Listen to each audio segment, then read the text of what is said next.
Hi guys, welcome back to my channel. So ನನಗೊಂದು doubt ಇತ್ತಾಯ್ತಾ. ಏನಂತ ಅಂದರೆ, ನಮ್ಮ ಲೈಫಲ್ಲಿ ಎಲ್ಲ ಏನೇನು ಆಗಬೇಕಂತ, ಮುಂದೆ ನಾನು ಆಗಬೇಕು, ಏನೇನು ಆಗ್ತದೆ ಅಂತ ಆಲ್ರೆಡಿ ಎಲ್ಲ ದೇವ್ರು ಬರೆದಿರ್ತದೆ. ಫೇಟ್ ಅಂತ ಅಂತಾರೆ ಇಂಗ್ಲೀಷಲ್ಲಿ. ಸೊ ಎಲ್ಲ ಆಲ್ರೆಡಿ ಬರ್ದಾಗದೆ, ನಾವೇನು ಮಾಡಲಿಕ್ಕಾಗಲ್ಲ. ಸೊ ಇದು ಹಿಂಗೆ ಆಗಬೇಕಂತ ಇದ್ದದ್ದು ಹಿಂಗೆ ಆಗೇ ಆಗ್ತದೆ, ಯಾರೂ ತಡಿಲಿಕ್ಕಾಗಲ್ಲ ಅಂತ ಹೇಳ್ಬಿಟ್ಟು ನಾನು ಇದೊಂದು ತಲೆಲಿತ್ತಾಯ್ತಾ ನನಗೆ. ಸೊ ಅದಕ್ಕೆ ಭಗವದ್ಗೀತಾದಲ್ಲಿ ಕೃಷ್ಣ ಏನು ಹೇಳ್ತಾರೆ ಗೊತ್ತುಂಟಾ? ಸೊ ಈಗ ಜನ ಎಲ್ಲರೂ ಹಂಗೆ ತಿಳ್ಕೊಂಡಿರ್ತಾರೆ, ನಮ್ಮ ಹಣೆ ಬರದಲ್ಲಿ ಏನೇನು ಬರೆದುಂಟು ಅದು ಆಲ್ರೆಡಿ ಆಗ್ತದೆ, ಹಂಗೆ ಆಗ್ತದೆ ಅಂತ. ಸೊ ಬಟ್ ಕೃಷ್ಣ ಏನು ಹೇಳೋದಂದರೆ, ನೀವು ನನಗೆ ಸರೆಂಡರ್ ಆದರೆ, ಕೃಷ್ಣನಿಗೆ ಸರೆಂಡರ್ ಆದರೆ ನಾವೆಲ್ಲ, ಅದೇನಾಗುತ್ತೆ, ಅದು ಏನೇನು ಹಣೆ ಬರದಲ್ಲಿ ಬರೆದಿರ್ತದಲ್ಲ ಅದು ಚೇಂಜ್ ಆಗ್ತದೆ. ಸೊ ಈಗ ನಾವು ಫಾರ್ ಎಕ್ಸಾಂಪಲ್, ಈಗ ನನ್ನ ಹಣೆ ಬರದಲ್ಲಿ ಏನೋ ಕೆಟ್ಟದ್ದು ಬರೆದಿತ್ತು ಆಯಿತಾ. ಸೊ ನಾನೀಗ ಕೃಷ್ಣನಿಗೆ ಸರೆಂಡರ್ ಆಗಿದ್ದೀನಿ. ಕೃಷ್ಣ ಏನು ಮಾಡ್ತಾರೆ, ನಾವು ಕಂಪ್ಲೀಟಾಗಿ ನಮ್ಮ ಸೋಲ್ನ ನಾವು ಸರೆಂಡರ್ ಮಾಡಿಕೊಡ್ಲೆ ನಮ್ಗೆ ಲೈಫಲ್ಲಿ ಹಣೆ ಬರದಲ್ಲಿ ಬರೆದಿದ್ದು ಚೇಂಜ್ ಆಗುತ್ತೆ. ಏನೋ ಕೆಟ್ಟದಂತ ಆಗಬೇಕಂತ ಇರುತ್ತೆ, ಅಲ್ಲಿ ಹೋಗಿ ಯಾರೋ ಏನೋ ಆಗಬೇಕಂತ ಇರುತ್ತೆ. ಬಟ್ ನಾವು ಕೃಷ್ಣನಿಗೆ ಸರೆಂಡರ್ ಆದ ಕೂಡಲೇ ಅದಾಗಲ್ಲ, ಅಲ್ಲಿ ನಮಗೆ ಕೃಷ್ಣ ತಪ್ಪಿಸ್ತಾರೆ.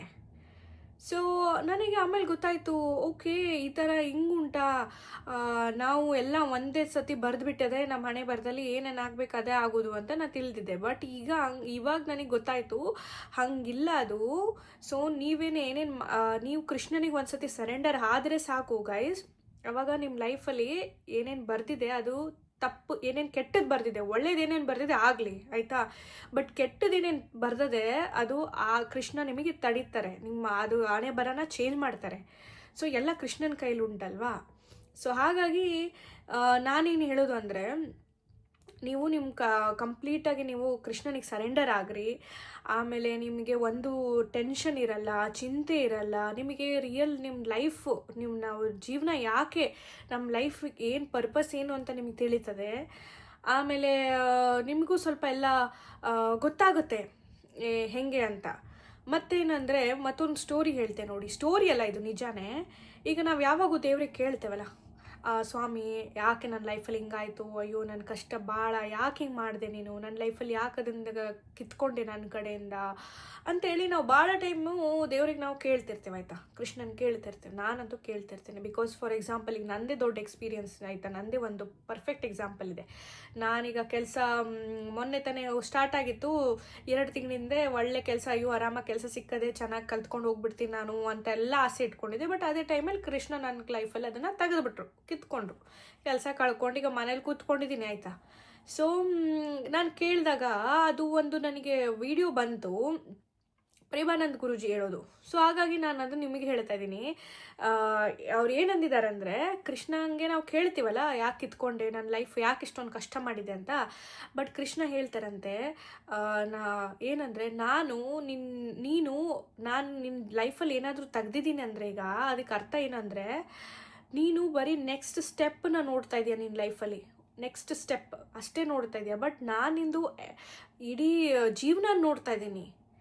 ಆಮೇಲೆ ನಾನು ನಿನ್ನ ಕೈನ ಖಾಲಿ ಮಾಡಿದ್ದೀನಿ ಅಂದರೆ, ನಿನ್ನ ಕೈಯಲ್ಲಿ ನಾನು ಇನ್ನೂ ದೊಡ್ಡದೇನೋ ನಿನಗೆ ಕೊಡ್ತಾ ಇದ್ದೀನಿ, ಅದಕ್ಕಾಗಿ ನಿನ್ನ ಕೈನ ನಾನು ಖಾಲಿ ಮಾಡಿದ್ದೀನಿ. ಆಮೇಲೆ ನೀನು ಇಂಥ ಟೈಮಲ್ಲಿ ನೀನು ಪೇಷನ್ಸ್ ಆಗಿ, ನೀನು ತುಂಬ ಪೇಷನ್ಸ್ ಆಗಿ, ತುಂಬ ಸೈಲೆಂಟಾಗಿ ಪೇಷನ್ಸ್ ಆಗಿ ತಾಳ್ಮೆ ಕಳ್ಕೊಬಾರ್ದು, ನೀನು ಹೋಪ್ ನೀನು ಯಾವತ್ತೂ ಕಳ್ಕೊಬಾರ್ದು. ಆಮೇಲೆ ಮತ್ತೇನು ಅಂದರೆ, ಹೋಪ್ ಕಳ್ಕೊಬಾರ್ದು. ಮತ್ತೇನಂದರೆ, ನೀನೇನು ಕೆಲಸ ಮಾಡ್ತೀಯಲ್ಲ ಅದನ್ನು ಪೂರ್ತಿ ನಿನ್ನ ಕೈಯಿಂದ ಎಷ್ಟಾಗುತ್ತೆ ಅಷ್ಟು ನೀನು, ಈಗ ನಾವು ದೇವ್ರಿಗೆ ಪೂಜೆ ಮಾಡ್ಬೇಕಾದ್ರೆ ನಾವು ಎಷ್ಟು ಇದರಿಂದ ಮಾಡ್ತೀವಿ ನೋಡಿ, ಶ್ರದ್ಧೆಯಿಂದ ಮಾಡ್ತೀವಲ್ಲ, ಅದೇ ಥರ ನೀನು ಮಾಡೋ ಕೆಲಸ ಫುಲ್ ಶ್ರದ್ಧೆ ಹಾಕಿ ನೀನು ಮಾಡು ಅಷ್ಟೇ ಆಯಿತಾ. ಸೊ ಹಾಗಾಗಿ ನನಗೆ ಕರೆಕ್ಟಾಗಿ ಪ್ರೇಮಾನಂದ್ ಗುರೂಜಿ ಹೇಳಿದ್ದು ಹಂಗೆ ಅನಿಸ್ತು. ಯಾಕಂದರೆ ಕೃಷ್ಣ ಭಕ್ತರಿಗಂತೂ ಮೋಸ ಮಾಡಲಿಕ್ಕಿಲ್ಲ ಆಯಿತಾ, ಯಾವತ್ತೂ ಮೋಸ ಮಾಡಲಿಕ್ಕಿಲ್ಲ. ಏನೋ ಒಂದು ಲೈಫಲ್ಲಿ ತೆಗ್ದಿದ್ದಾರೆ, ಯಾವುದಾದ್ರು ಒಬ್ಬರು ಪರ್ಸನ್ನ ನಿಮ್ಮ ಲೈಫಲ್ಲಿ ತೆಗ್ದಿದ್ದಾರೆ ಅಂದರೆ ಅದು ಒಂದು ರೀಸನ್ಗೋಸ್ಕರನೇ ತೆಗ್ದಿರ್ತಾರೆ. ಆಮೇಲೆ ಅವ್ರು ಸರಿ ಇಲ್ಲ ನಿಮ್ಮ ಲೈಫಲ್ಲಿ ಅಂತಲೇ ತೆಗ್ದಿರ್ತಾರೆ, ಅವರಿಂದ ನಿಮಗೆ ಮುಂದೆ ಏನೋ ಕೆಟ್ಟದಾಗತ್ತೆ ಅಂತ ನಿಮಗೆ ತೆಗ್ದಿರ್ತಾರೆ.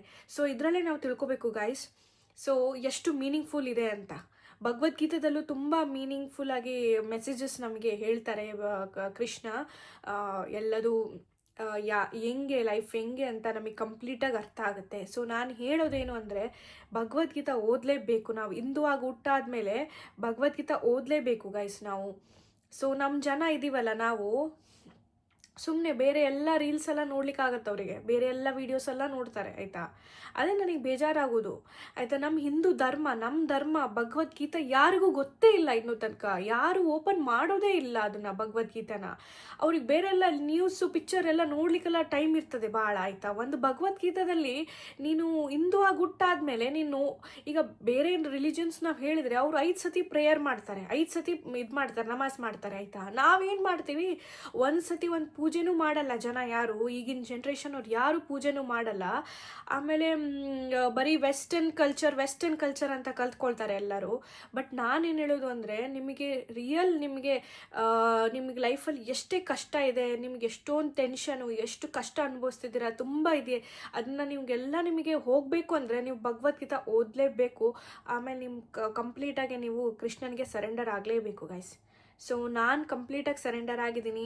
ನನಗೆ ಇವಾಗ ಗೊತ್ತಾಯಿತು, ನನಗೆ ಬೇಜಾರಾಗುತ್ತೆ, ನನ್ನ ಕೆಲಸ ಹೋಗಿದೆ, ನನಗೆ ಕೆಲಸ ಇಲ್ಲ ನಂದು ಈಗ ಅಂತ. ಬಟ್ ನನಗೆ ಗೊತ್ತಿದೆ ನನಗೆ ಒಳ್ಳೆ ಕೆಲಸ ಸಿಗುತ್ತೆ ಅಂತ. ಬಿಕಾಸ್ ನನಗೆ ಕೃಷ್ಣ ಯಾವತ್ತೂ ಅವ್ರ ಕೈ ಬಿಡಲ್ಲ, ಎಂಥ ಸಿಚುವೇಶನಲ್ಲೂ ಬಿಡಲ್ಲ.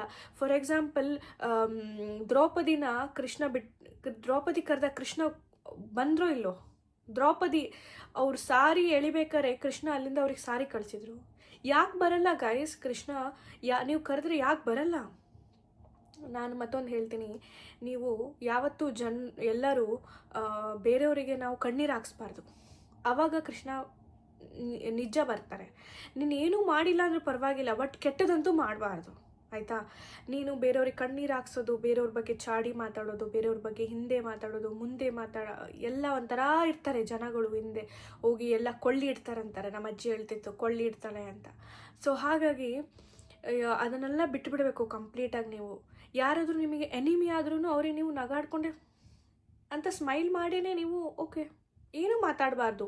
ಆಮೇಲೆ ಎಲ್ಲ ಟೈಮಲ್ಲೂ ನೀವು ತುಂಬ ಸಿಚುವೇಶನ್ ತುಂಬ ಇದಿರುತ್ತೆ, ಜಗಳ ಆಗ್ತಾ ಇರುತ್ತೆ ಏನೋ ನಿಮಗೆ ಯಾರೊಟ್ಟಿಗೋ, ಆಮೇಲೆ ಅದು ಹೊರಗಡೆ. ನೀವು ಆ ಟೈಮಲ್ಲಿ ನೀವು ಸುಮ್ಮನೆ ಸೈಲೆಂಟ್ ಆಗಿಬಿಡ್ಬೇಕು, 1 ನಿಮಿಷ ಸೈಲೆಂಟ್ ಆಗಬೇಕು. ಬಟ್ ನಿಮ್ದೇನೂ ತಪ್ಪಿಲ್ಲ, ಅವ್ರು ಸುಮ್ಮನೆ ನಿಮ್ಮ ಮೇಲೆ ಬರ್ತಾ ಇದ್ದಾರೆ ಅಂದರೆ ಅವರೊಟ್ಟಿಗೆ ಆರ್ಗ್ಯೂ ಮಾಡಿ ಯೂಸ್ ಇಲ್ಲ ಅದು.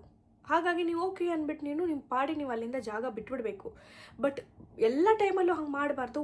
ಒಂದೊಂದು ಟೈಮಲ್ಲಿ ಮಾತಾಡೋ ಟೈಮಲ್ಲಿ ಮಾತಾಡಲೇಬೇಕು ಆಯಿತಾ. ಸೊ ಇದೆಲ್ಲ ನೀವು ಫಾಲೋ ಮಾಡ್ತಾ ಬಂದರೆ ನಿಮ್ಮ ಲೈಫಲ್ಲಿ ಆಮೇಲೆ ನೀವು ನಿಜ ಕೃಷ್ಣನ ಕಡೆ ಸೇರ್ತಿದ್ದೀರಾ ಅಂತ.